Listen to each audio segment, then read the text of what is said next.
Assalamualaikum warahmatullahi wabarakatuh. Berjumpa kembali dengan saya tentunya di cerita horor. Bagaimana kabar kalian? Semoga baik-baik saja ya, dan dijauhkan dari berbagai mara bahaya. Amin. Nah, bagi kalian yang belum subscribe, silahkan subscribe terlebih dahulu supaya tidak ketinggalan cerita-cerita seram selanjutnya. Nah, di video kali ini saya akan membawakan cerita. Sebelum mulai ceritanya, seperti biasa, di dalam cerita ini semua nama dan tempat disamarkan demi menjaga privasi. Langsung saja, seperti apa ceritanya? Simak video ini sampai habis. Daripada penasaran, tak usah kelamaan lagi, kita masuk ke ceritanya.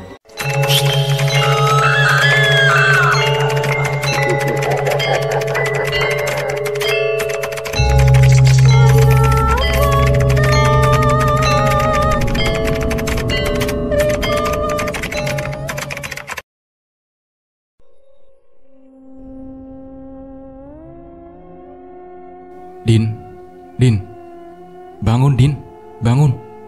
Dina pun mengucek matanya. Hari masih gelap saat ibunya membangunkan dengan tergesa. Cepat, kemasi pakaian. Bawa apa saja yang bisa dibawa. Baju, celana, semua masukkan ke tas.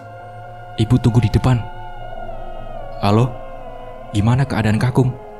Iya, ini kita segera ke sana. Kamu tunggu di sana secepatnya, kita menyusul, kata ibu dari telepon. Cepetan, kamu malah bengong. Sebagian udah ibu siapkan itu di tas. Tinggal tambah apa yang menurut kamu harus dibawa. Kenapa mesti buru-buru sih bu? Orang Mbak Kakung juga nggak kemana-mana kok.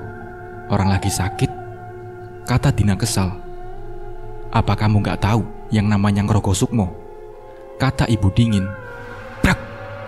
Suara figura pecah membuat nafas Lastri memburu. Cepat, cepat! Lastri pun menarik tangan anaknya dan tas yang ada di samping meja dengan terburu-buru. Lastri menyuruh anaknya masuk ke dalam mobil dan menjalankan mobil dengan kencang. Kamu gak pernah dengar kata bapakmu, keluarga kita ini berbeda. Jangan sembarangan kalau ngomong, tahu gak? Kata Lastri kalut. Karena memang yang dikatakan bapak gak masuk akal. Figura jatuh juga pasti karena angin. Gak perlulah bu, sampai berlebihan, kata Dina kesal. Semenjak kakung sakit, semua yang dibicarakan mendadak tidak masuk akal. Untuk orang yang terbiasa dengan logika, semua yang dibicarakan hanya terdengar seperti dongeng untuk Dina. Tunggu sampai kamu melihat sendiri, jawab Lastri dingin. Memang susah berbicara dengan orang yang pemikirannya terlalu kota, keras kepala dan tidak bisa mengerti jika yang di luar nalar itu ada. Setelah perjalanan yang sangat panjang, Lastri berhenti di sebuah rumah besar. Rumah yang ingin dia tinggalkan saat itu juga, jika tidak ada kepentingan. Rumahnya udah gak kerawat bu, gak kayak pas aku kecil dulu, kata Dina mengingat-ingat. Dina mengamati rumah yang sangat besar itu. Catnya sudah hampir mengelupas, dengan pohon beringin yang menjadi atap kedua bagi rumah itu sendiri. Sedangkan sebagian akarnya menjuntai dan sebagian lagi merambat ke tembok. Berapa lama kita tinggal di sini, Bu? Tanya Dina. Emangnya kenapa? Sudah mulai takut sekarang? Tanya Lastri. Iya, Bu, takut. Akar ini juga nggak akan bisa ngelilit aku hingga mati, kan? Lastri membungkam mulut anaknya. Sudah berapa kali ibu harus bilang, tutup mulutmu dengan gunakan otakmu untuk mengingat kata-kata ibu barusan. Di sini, tembok pun bisa mengimpitmu hingga mati kalau dia mau, kata ibunya Dina. Dina menatap ibunya dengan tatapan terkejut. Dibanding hal tidak masuk akal, ibunya bahkan terlihat lebih mengerikan. Ayo masuk, kita lihat keadaan kakung, kata Lastri dengan tatapan mengintimidasi. Takut jika anaknya kembali berulah, Dina masuk ke dalam rumah membuntuti ibunya. Pertama kali masuk, Dina dimanjakan dengan berbagai lukisan. Lihat, kakung cuman seniman dan harta yang Mbah Kakung punya. Ya, karena lukisannya berbeda dengan orang kebanyakan, kata ibunya. Dina pun berhenti pada sebuah lukisan yang berukiran paling besar, menampilkan sosok tak berkulit, tak berdaging, badannya tinggi menjulang, tinggal tulang. dengan mata merah menyala dan gigi taring yang terlihat tajam. Angklek-angklek balongan wesi, baca Dina. Jadi ini? Tanya Dina tanpa memalingkan pandangan kepada lukisan itu. Lastri tak enggan mengulang semua penjelasan yang sudah susah payah dia jelaskan. Kakung, kata Lastri. Semakin mempercepat jalannya, Dina pun mencoba mengimbangi langkah ibunya yang kian cepat, seperti setengah berlari. Dina pun membelalakan matanya saat dirinya sampai ke depan kamar kakung yang terbuka. Di dalam ada 4 orang yang sedang memegangi kakung. Badan kakung begitu ringkih, kulit dan dagingnya sudah melekat, menonjolkan setiap urat dan barisan tulang di badannya. Namun tenaganya seperti berbanding terbalik. 4 orang banyaknya yang memegangi badan ringkih kakung, namun masih saja kewalahan. Raung kakung terus menerus. Kung, aku ini Lastri, Kung, menantumu. Aku bawa Dina, kata Lastri memegang tangan mertuanya. Dina, cucuku, tanya kakung dengan suara berat. Dina mendekat ke arah kakung dengan ngeri. Bagaimana tidak, tatapan kakung bukan seperti sedang sakit, namun seperti orang yang kehilangan separuh warasnya. Tatapannya kosong namun tajam. Kung, ini Dina. Teriak Dina saat kakung menjambak rambutnya, membuat wajah Dina begitu dekat. Hidung Dina menempel dengan hidung kakung. Matanya sama-sama melotot satu sama lain. Lalu sesuatu yang sangat panas terasa di dahi Dina. Bu, ibu, panas bu, panas, teriak Dina. Namun bukannya menolong, Lastri hanya mengusap tubuh putrinya pelan. Lambat laun, sesuatu yang panas itu menjadi dingin, diiringi dengan tangan kakung yang kian melemah di kepala Dina. Hingga akhirnya, kakung lemas dan rubuh ke kasur. Bapak sudah gak ada, kata Agus Parau. Dina yang lepas dari tangan kakung mundur ke belakang. Gak mungkin, ini gak mungkin, kata Dina memandang kakung yang sudah terbujur kaku, dengan kepala menghadap ke arahnya. Matanya masih melotot dengan mulutnya yang menganga. Agus pun memeluk Dina, mengusap punggungnya pelan. Maafkan bapak, kalau saja bapak perempuan, pasti banyak yang ambil alih. Kamu tahu kan, ini sudah garis keturunan kita. Sekarang tugas kakung ada di kamu, kata Agus menahan tangis. Mata Dina tak bisa lepas dari wajah kakung yang masih menatapnya.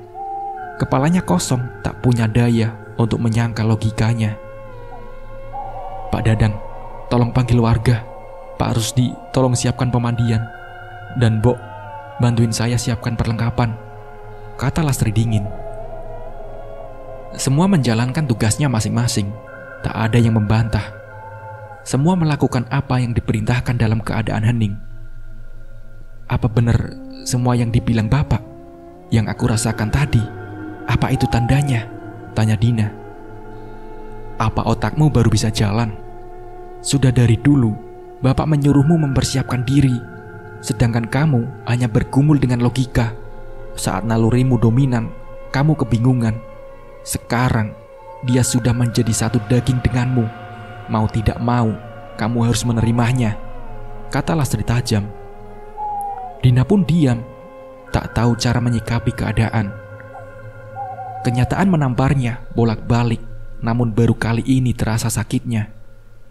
Jadi saat kakung menyatu dengan tanah, saat itu aku bisa melihatnya, tanya Dina. Lastri memegang pundak anaknya dengan kasar. Dia, pesuruhmu. Pada saat itu tiba, jangan kamu tunjukkan wajah tak berdayamu itu. Tak membiarkan dia melihatmu tak berlaku seperti tuanya. Dina pun memandang ibunya dengan degup jantung yang tak ada habisnya. Semua seperti tengah mengimbitnya. Kewajiban yang dia anggap sebagai lelucon kini dipegangnya tanpa persiapan yang matang. Ditambah ibunya yang kian dingin dan bapaknya yang hanya bisa pasrah membuat Dina semakin gencar menuruti keadaan. Nyai, Nyai. Dina memutar kepalanya, memeriksa sesuatu yang ada di belakangnya. Namun setelah menoleh ke belakang, tak ada apapun di belakang Dina. Sial, kata Dina frustasi. Selang beberapa jam, warga mulai berkumpul. Namun yang datang hanya sedikit sekali. Padahal kampung di mana kakung tinggal lumayan banyak penduduk, walau terdapat di lereng gunung. Maaf Pak Agus, saya sudah nyuruh warga kampung, namun banyak warga yang masih sakit hati, kata Pak RT. Pak Agus tampak menghela nafas panjang, walau akhirnya memasang senyum tipis sebelum menjawab. Seadanya saja Pak, kata Agus mencoba legowo menerima keadaan.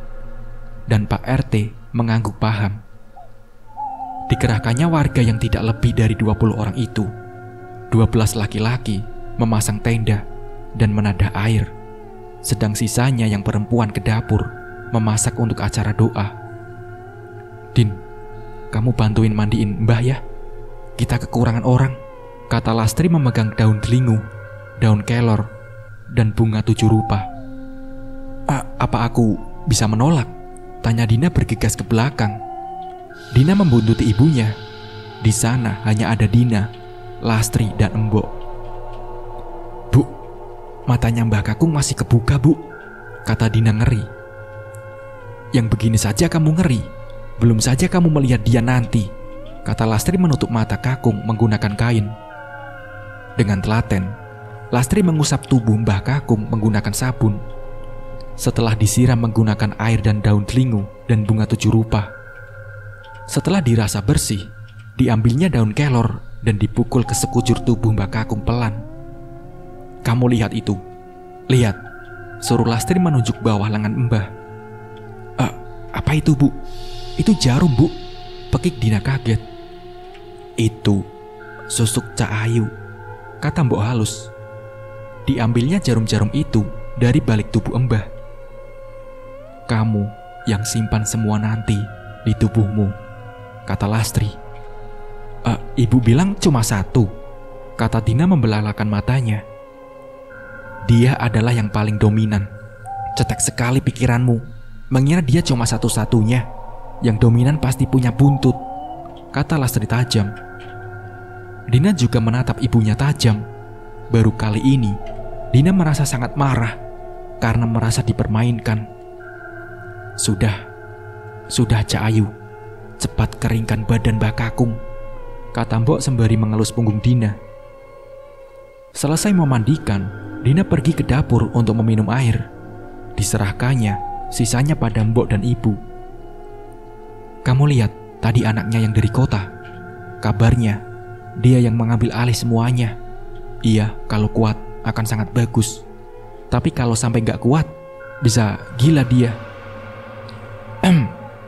Dam Dina disengaja, membuat ibu-ibu itu yang tadi membicarakannya terlihat tak enak. Dina menuju dapur, diminumnya air langsung dari teko. Tak bisa menahan sakit di tenggorokan. Dina menggaruk lehernya yang gatal tak tertahan. Dirasa perutnya juga sangat mual. Tanpa pikir panjang, Dina masuk ke kamar mandi, coba mengeluarkan sesuatu yang ada di tenggorokannya. Ditariknya sesuatu dari tenggorokan Dina. Sesuatu semacam tusuk konde berwarna perak. Pakai, kata seseorang yang suaranya sangat familiar. Aku gak bisa Kakung. Dina menangis tertahan. Belum apa-apa, sudah semengerikan ini. Barang itu akan menjagamu.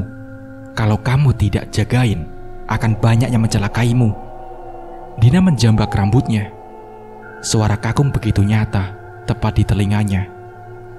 Membayangkan seseorang yang baru saja dimandikannya berbicara padanya, membuat kengerian menjalar di sekujur tubuhnya. Dipakainya tusuk itu dengan tangan yang bergetar, mencuci muka sebentar sebelum akhirnya keluar dari kamar mandi. Dina berjalan gontai, lelah dengan segala kejadian yang bertubi-tubi. Dari mana saja kamu? Tanya Lastri sambil menarik tangan Dina kasar. Lepas, lepas, jawab Dina tak kalah ketus. Mohon maaf, kata Lastri terkejut, lalu mundur sebelum akhirnya menundukkan kepala. Jangan kurang ajar, kata sosok di belakang Dina. Lastri pun mundur, dadanya berdegup kencang. Tak dikira dia akan datang secepat ini. Jangan sekali-kali kamu lancang dengan Doroku. Suara itu menggelegar hingga membuat Lastri gemeteran. Sedangkan Dina menatap ibunya bingung. Kenapa bu? Kenapa? Tanya Dina melunak. Enggak, jawab ibunya yang masih menunduk. Lalu pergi dari hadapan Dina. Akhirnya tiba di mana Mbah Kakung akan dikuburkan. Kuburan sudah digali dan semua sudah berkumpul untuk mengantarkan Mbah Kakung ke peristirahatan terakhir. Dina meraba dadanya. Dirasa degup jantungnya tak kunjung tenang. Mengingat setelah ini dia akan melihat Mbah Kakung mulai dikeluarkan dari keranda.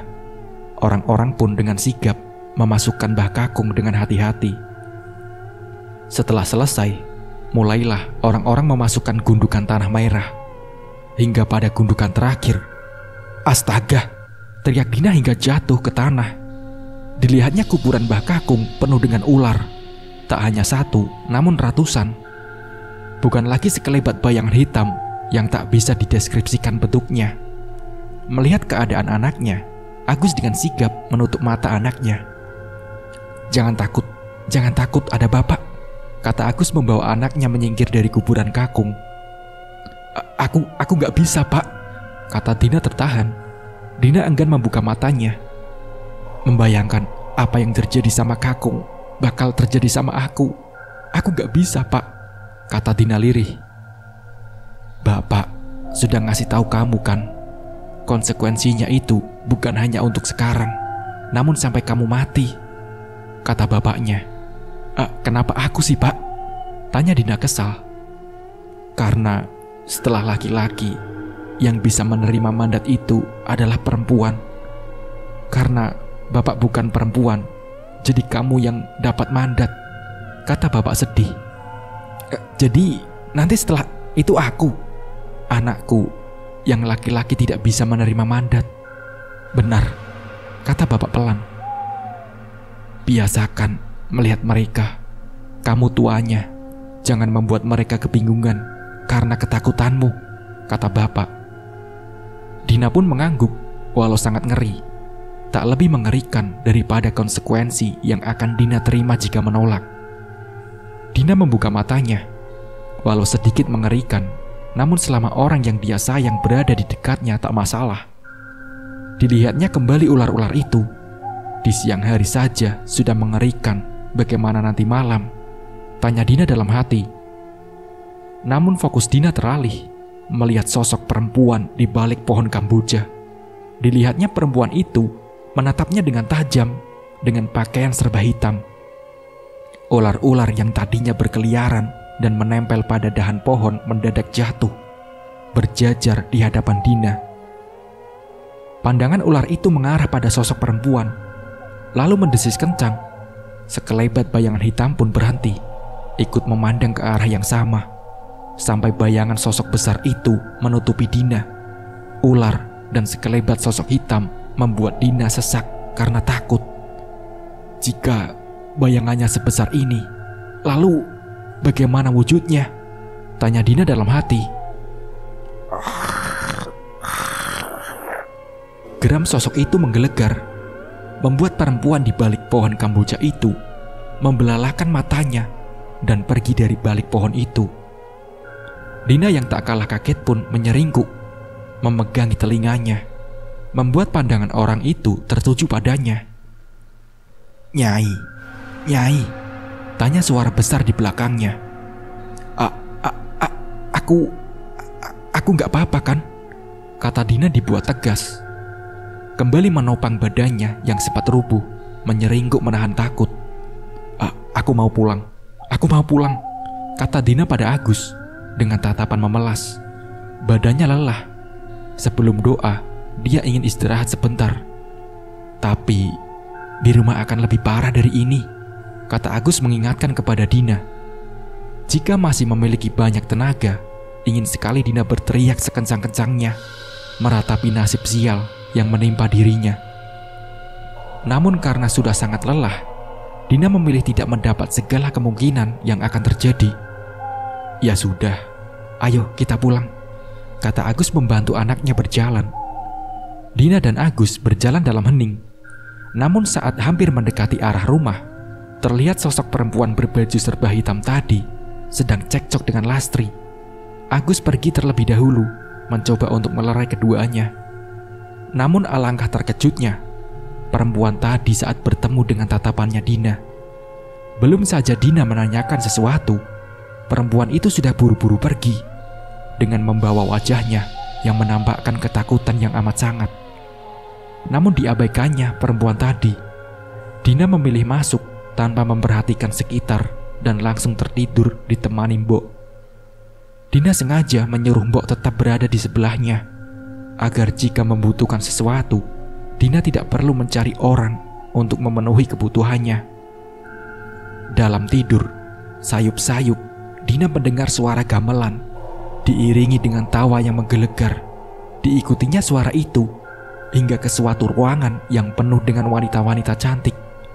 Semuanya melenggak-lenggokkan tubuhnya dengan mata kosong dan senyum yang menyeringai. Tolong! Ah! Sergap Dina bangun dari tidurnya. Tolong! Dina pun menoleh ke belakang dengan gusar. Dina mengusap wajahnya kasar. Keringat dingin mulai membasahi wajahnya. Sial, aku tidak bisa membedakan mana yang mimpi dan mana yang nyata, kata Dina. Dina menatap ruangan kamar yang kosong. Dicarinya Mbok yang tadinya duduk di samping kasur, namun sekarang sudah tidak ada. Mbok, si Mbok, teriak Dina frustasi. Dina, di ruang kosong dekat lukisan itu. Suara itu tepat di telinga kanan Dina. Tolong. Dina pun menengok. Cak Ayu, tanya Mbok menepuk-nepuk pipi Dina. Mbok, panggil Dina memeluk Mbok. Cuman mimpi Cak Ayu, cuman bunga tidur, kata Mbok menenangkan. Malam berganti pagi, begitu seterusnya. Sampai pada hari ke-7 Mbah meninggal, sekarang Dina sudah mulai terbiasa melihat ular berserakan, melihat sekelebat bayangan hitam. Selain itu, tak ada yang dia lihat. Sosok angklek-angklek itu pun selalu berada di belakang Dina. Belum pernah dilihatnya sosok langsung dari angklek-angklek itu sendiri. Langkah Dina terhenti pada sebuah ruangan kosong dekat lukisan. Setiap malam, sebuah mimpi selalu membawanya ke ruangan ini, memperlihatkan satu perempuan di antara perempuan lain yang sedang menari. Namun tatapannya begitu sedih dan selalu menyendiri. Selalu meminta tolong, tapi tak pernah mengatakan alasannya. Beberapa kali juga Mbok masuk ke ruangan ini. Namun Dina tahu benar meruat barang pusaka Mbah Kakung hanya saat malam Jumat. Selain itu tidak pernah. Ada sebagian hal yang sebaiknya kamu tidak perlu tahu dan tidak mencari tahu soal itu, kata Lastri pelan. Pasti banyak yang kalian sembunyikan dariku, kata Dina dingin. Kamu belum cukup untuk memegang semuanya, kata Lastri tajam. Tapi aku tuanya, kata Dina. Bocah keras kepala. Kalau mau masuk, masuklah. Jika kamu tuanya, sudah pasti kamu bisa bertanggung jawab dengan segala keputusan yang kamu ambil, kata Lastri memberi kunci ke tangan Dina. Dina pun menggenggam kunci itu dengan dahi yang berkerut, walau paham betul dengan apa yang dikatakan ibunya. Namun Dina tak berpikir akan semudah ini mendapatkan kunci. Dina terpaku beberapa saat di depan pintu, mencoba menimbang-nimbang kemungkinan terburuk dari keputusan yang ia ambil. Hingga akhirnya Dina memutuskan untuk masuk. Astaga, pekik Dina saat masuk ke dalam kamar. Dilihatnya sosok besar tengah melingkari ranjang perempuan yang dia lihat di mimpinya. Perempuan itu nampak seperti mayat dan wajahnya terlihat pucat pasi. "Tuan, seharusnya tidak sampai sini," kata sosok ular itu. Dina mengumpulkan oksigen saat dirasa terlalu sesak untuk berbicara karena keringanannya. "Itu siapa? Itu siapa?" tanya Dina. Batur." "Ah, Batur?" ulang Dina yang masih bingung dengan istilah itu. "Batur, Doro Dayang," kata ular itu menjelaskan. "Untuk apa dia kesini? Kalaupun dia Batur, kenapa wajahnya pusat pasi?" tanya Dina penasaran. "Shh." Ular itu pun mendesis dan kian mendekat, membuat Dina merinding karena wujud ular yang 3 kali lipat besarnya dari badannya sendiri. Bayaran angklek-angklek karena sudah menolong orang, tapi orang itu malah enggak punya rasa terima kasih, malah mau bikin gara-gara sama tuan karena ingin memiliki susuk dan tusuk konde yang ada di rambut tuan, kata sosok ular itu. Maksudmu orang itu tumbal? Dan orang yang sudah menumbalkan dia mau mencari gara-gara sama aku?" tanya Dina. "Iya, seperti itu," kata ular itu kembali melingkari ranjang. "Terus kenapa dia menginginkan susuk dan tusuk kode yang aku pakai?" tanya Dina lagi. Karena yang dia ingin bukan cuman kekuasaan, namun pengasih dan aku." Dina pun membelalakan matanya. Dipandangnya sosok yang ada di belakangnya dari sebuah cermin. Baru kali ini Dina melihatnya secara utuh selain dari lukisan. Badannya sedikit membungkuk, kepalanya sejajar dengan kepala Dina, tengah menyeringai dengan tatapan merah menyala. Sedang badannya yang hanya tulang tengah memeluk tubuh Dina dari belakang, membuat bulu kuduk Dina merinding sedari tadi. Sungguh dibanding di lukisan, sosok angklek-angklek berkali-kali lipat mengerikan. "Tuan, dia ingin Tuan mati. Yang dia tidak tahu, kalau Tuan mati, aku juga mati. Karena yang bisa megang aku hanya hubungan darah," kata angklek-angklek yang masih menyeringai, terlihat dari bayangan di cermin. Dina menahan nafasnya, badannya mulai gemeteran. Belum saja dia terbiasa dengan mandat yang dia terima, sekarang ada seseorang yang menginginkan nyawanya. Dilihatnya seorang perempuan yang terbaring itu, tersirat di benaknya. "Apakah nanti kalau aku mati, aku akan terlihat seperti perempuan itu?" tanya Dina dalam hati. "Tidak, yang kamu lihat, dia belum mati," kata angklek-angklek tajam membuat deru nafas Dina semakin berat. Kamu, Tuan, kita sudah jadi satu daging, satu badan. Apa yang kamu rasakan, apa yang kamu bicarakan, walau itu suara dari hatimu, aku tahu. Jadi jangan sekali-kali punya keinginan untuk menolakku. Tuan pasti tahu kesepakatannya," kata angklek-angklek dingin. Dina memejamkan matanya. Sekarang badannya bukan lagi gemeteran, namun rasanya seperti terserang dingin yang teramat sangat. Setelah beberapa saat memejamkan mata, Dina mencoba meraba gagang pintu. Masih ditutup rapat-rapat matanya agar tak melihat angklek-angklek yang terus menyeringai. Setelah mendapatkan apa yang Dina cari, segera dibukakan pintu. Namun belum saja pintu itu terbuka, ada sesuatu yang menahan tangannya. Kamu harus menolong aku," teriak seorang perempuan yang selalu hadir dalam mimpinya. Namun Dina yang sudah terlalu lelah dan takut, suara itu sudah tidak menyentuh ataupun melunakkan hati Dina, namun membuat Dina sangat kesal. "Apa kamu gak tahu, untuk menyelamatkan diriku sendiri saja aku kesusahan?" kata Dina dingin. Dina keluar dengan degup jantung dan mata yang perlahan-lahan dibuka. Coba dilupakannya rasa kesal dan rasa bersalah yang datang secara bersamaan. Dan setelah jauh dari kamar, terdengar suara seperti orang yang tengah berdebat. Didekatinya sumber suara tersebut, dan lagi-lagi mata Dina tertuju pada sosok perempuan di pemakaman yang tengah berdebat dengan ibunya. Aku cuma mau mengambil bagian yang sudah dijanjikan Eyang Kakung. Aku sudah membawa dia ke sini setelah kesepakatan panjang. Aku cari anak itu setelah ketemu dan kubawa ke sini untuk peliharaanmu itu. Apa yang aku dapat, Lastri?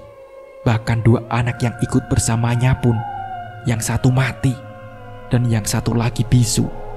Dijanjikannya padaku susuk pengasih dan sesuatu untuk membuat rumah sakitku terus berjalan. Tapi apa? Rumah sakit keluargaku terancam bangkrut. Bahkan kesepakatan yang kau buat pun karena keserakahanmu, yang mengambil bayi itu pun kau, pembawa malapetaka. Mertuaku berbaik hati membantumu membuat perjanjian, tapi kau membiarkan Lasmini membawa bayinya. Lalu siapa yang kena getahnya? Keluargaku. Sebelum mertuaku membantumu, keluargaku adalah keluarga yang paling dihormati. Sebuah perkebunan cengkeh sukses besar. Namun kesalahan sedikit di masa lalu berbuah malapetaka. Mary, kalau bukan karena kesepakatanmu dengan angklek-angklek dan buntutnya, keluargaku tak akan pernah dihujat habis-habisan karena hasil panen warga gagal dan menyalahkan mertuaku karena membantumu. Keluargaku juga tak harus ke kota untuk bekerja di tempat orang, dan yang terjadi atas 2 anak yang ikut bersamanya adalah upah untuk angklek-angklek karena kecerobohanmu yang membuatnya menunggu terlalu lama. Lalu, sekarang kau mau mengambil bagianmu? Tanya Lastri dengan tatapan tajam. Tetap saja, aku sudah menepati janji untuk bawa anak itu kembali ke sini. Dan sekarang, anakanmu harus menepati janji untuk memberikan susuk itu dan sosok yang ada di belakangnya, kata Mary tak kalah sengit. Ngimpi kamu ya, timpal Lastri dengan tawa yang mengejek. Aku sungguh-sungguh mengatakan ini. Kalau tidak, aku akan membuat perhitungan dengan keluargamu. Tentu anakmu pengecualian, karena dia dalam lindungan makhluk itu. Tapi kau bersiaplah, katanya dengan sinis. Dina mencoba mencerna apa yang sedang mereka katakan tentang seseorang yang perempuan itu bawa ke sini. Apakah mungkin perempuan itu yang ada di kamar barusan?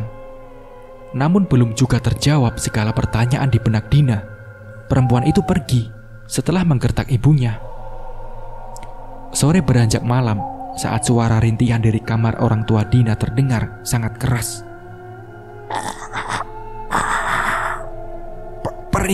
Perih bu, panas. Dina beranjak dari kasurnya, berlari ke arah sumber suara. Ibu, teriak Dina melihat bercak-bercak darah di lantai.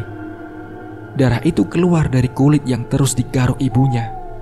Luka yang tadinya kecil terus melebar, dikoyak terus menerus karena rasa gatal yang begitu hebat. Agus pun tak kalah kalut. Sedari tadi mencoba menghentikan tangis istrinya yang terus-menerus menggaruk kulitnya. Ibu, sudah bu, sudah.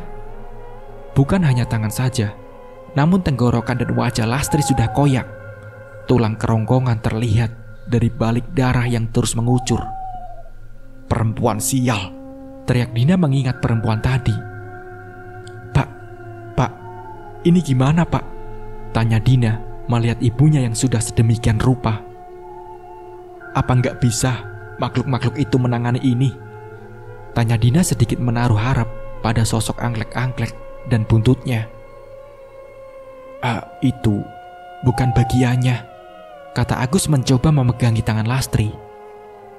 Sosok itu dan buntutnya hanya menjagamu, bukan ibu, bukan juga bapak, kata Agus frustasi. Lalu, apa bedanya dengan perjanjiannya? Menolak atau menerima angklek itu kalau semua orang yang ada di sisiku akhirnya kena teluh dan mati. Sama saja, Pak. Sama saja, kata Dina mulai menangis. Dilihatnya darah yang terus mengucur dari kerongkongan Lastri dan lidah yang menjulur keluar dari mulut. Yang semakin menambah kengerian, lambat laun tubuh Lastri rubuh. Bu, ibu, bu, ibu, bangun bu, teriak Dina melihat ibunya tak bergerak. Ibu, udah gak ada, kata Agus merengkuh Lastri dalam pelukannya. Dina menangis sejadi-jadinya. Dirasa walaupun ibunya sangat keras, namun ibunya adalah benteng paling kuat. Kehilangan ibu berarti kehilangan pelindung bagi Dina. Akan aku balas, Bu. Akan aku balas, kata Dina lirih. 3 hari setelah pemakaman Lastri, Dina tak kunjung bicara. Kejadian demi kejadian masih menjadi pukulan untuk dirinya. Ditambah perempuan yang selalu datang dalam mimpinya membuat Dina semakin kesal. Cah Ayu, makan dulu ya, bujuk Mbok. Mbok, ada yang mau kubicarakan, kata Dina serius. Mbok yang mengerti mengangguk, lalu membawa Dina kembali ke ruangan kosong tersebut. Terlihat perempuan itu semakin kurus dan pucat, membuat Dina sedikit kasihan. Dia, Sumiati, bayi perjanjian yang dilakukan Eyang Kakung dan Mary. Namun karena ibunya tidak tega, bayi itu dibawa kabur dan mengakibatkan malapetaka bagi desa yang berdampak pada keluargamu, kata Mbok. Jadi, nama perempuan itu Mary, kata Dina. Iya, benar Cak Ayu, kata Mbok. Ajari aku membuat perjanjian. Aku punya penawaran bagus untuk angklek-angklek, kata Dina tersenyum dingin. Mbok pun mengangguk. Total ada 4 syarat: kembang 7 rupa, dupa Arab, ayam hitam, dan benda dari orang itu tadi. Diambilnya kotak bertuliskan aksara Jawa. Tempat ini Mbok ambil dari rumah Aula, tempat di mana barang Sumiati tertinggal. Tempat kalung perjanjian. Namun kotak ini milik Mary. Diberinya kotak itu pada Dina untuk memulai ritualnya. Kepada dunia gaib, aku memanggilmu angklek-angklek balongan wesi. Aku Dina, tuanmu, memanggilmu untuk memenuhi apa yang aku inginkan. Aku punya penawaran yang pasti akan kau sukai. Segera menghadap aku untuk membicarakan ini, kata Dina. Ada apa, Tuan? Dina membuka matanya. Dilihatnya sosok angklek-angklek tengah bersila berhadap-hadapan dengan Dina. Aku mau anak itu, kata Dina tersenyum. Gak bisa, dia bagianku, kata sosok itu mendengus kesal. Aku tuanmu, tunjukkan sopan santunmu, kata Dina pelan namun tajam. Tentu tidak gratis, kata Dina kembali, memajukan kotak kayu bertuliskan aksara Jawa itu. Sosok itu mencium aroma dari kotak kayu itu. Apa tawarannya? Kata sosok itu. Kalau raga anak itu kau kembalikan, setiap keturunan perempuan dari pemilik kotak kayu itu, kata Dina tersenyum. Nyai, semua ada ritualnya, gak langsung jadi, kata sosok itu. Kamu kira saya bodoh? Sudah aku perhitungkan. Kamu tinggal ikut alur. Sosok itu menyeringai. Lidahnya menjulur dan matanya semakin merah. Batur, batur, kata sosok itu. Sedangkan Dina tersenyum. Sekali penawaran, 2 hal terselesaikan. Anak itu hidup dan dendam ibu terbalaskan. Dina pun duduk di ruang tamu, menanti datangnya perempuan yang selalu menguntit di balik pagar. Namun kali ini perempuan itu datang terang-terangan. Walau biasanya jika melihat Dina perempuan itu selalu pergi. Aku ikut berduka atas kepergian ibumu, kata Mary dengan ekspresi bahagia. Aku akan memberikan apapun yang kamu mau, asal jangan ganggu lagi keluargaku, kata Dina dengan mimik wajah sedih. Aku ingin bagianku, susuk dan makhluk itu, kata Mary kesal. Baik, malam ini juga aku akan berikan apa yang kamu mau. Malam ini juga kita mulai ritualnya, kata Dina menunduk. Baik, kata Mary menyeringai. Sesuai janji, malam ini Mbok menyediakan tempat ritual dan kotak kecil berisi susuk. Dan sebelum tengah malam, Mary datang untuk menagih janji Dina. Dina menyambut Mary dengan pandangan sedih. Dan tepat tengah malam, mereka memulai ritualnya. Dina mulai membuka percakapan. Dina juga sudah memberi selembar kertas untuk Mary baca setelah Dina selesai memberi penawaran pada makhluk itu. Mengetahui Mary adalah orang kota adalah keuntungan sendiri untuk Dina. Di dunia gaib, aku Dina, tuanmu, memanggilmu untuk memberi penawaran. Aku minta ganti raga. Satu raga ku ganti dengan raga yang terhubung oleh darah. Ku pasang susuk sebagai pengingat. Susuk yang menjadi satu dengan daging tidak akan bisa hilang sampai dibawa mati, kata Dina. Dilihatnya angklek-angklek menyeringai sembari menjulurkan lidahnya, tak sabar dengan penawaran yang akan disepakati. Baca bagianmu, kata Dina memandang ke selembar kertas di hadapan Mary. Mary pun mengangguk. Di dunia gaib, aku Mary menyanggupi keputusan yang disetujui. Hubungan darahku adalah bagianmu, tidak bisa diputus, tidak bisa ditawar, baca Mary sembari tersenyum. Satu persatu, susuk dipasang oleh Dina, membuat tempat di tanah lapang semakin sesak dengan kehadiran makhluk-makhluk lain. Buntut dari angklek-angklek meminta bagian atas raga yang telah disepakati. Mary, tawa Dina setelah semua ritual selesai. Apa yang membuatmu tertawa? Tanya Mary yang kebingungan. Kamu sudah kupasang susuk di tubuhmu yang menyatu dengan daging. Kau tahu apa artinya? Walau badanmu membusuk sekalipun, susuk itu tidak akan pernah hilang. Dan lagi, sosok yang kau mau pun akan ikut pulang denganmu. Tidak hanya satu, namun sebuntutnya pun ikut menjemput raga-raga yang telah kau sepakati. Tawa Dina kegirangan. Maksudnya? Tanya Mary yang semakin panik. Aku tukar raga anak yang kau bawa dengan raga dari keturunanmu. Kamu akan merasakan kehilangan satu persatu orang yang kamu cintai. Sebagai balasan untuk tempat tinggal yang terimpas, kepercayaan warga desa yang hilang, untuk anak yang kau tumbalkan, juga untuk kematian ibuku, kata Dina. Kegirangan di wajah Dina berubah menjadi tatapan amarah. Didorongnya badan Mary yang membelalakan matanya, tak percaya jika semua berbalik ke arahnya. Pergi dari sini, kata Dina marah. Reaksi dari Dina membuat angklek-angklek berdiri di belakangnya.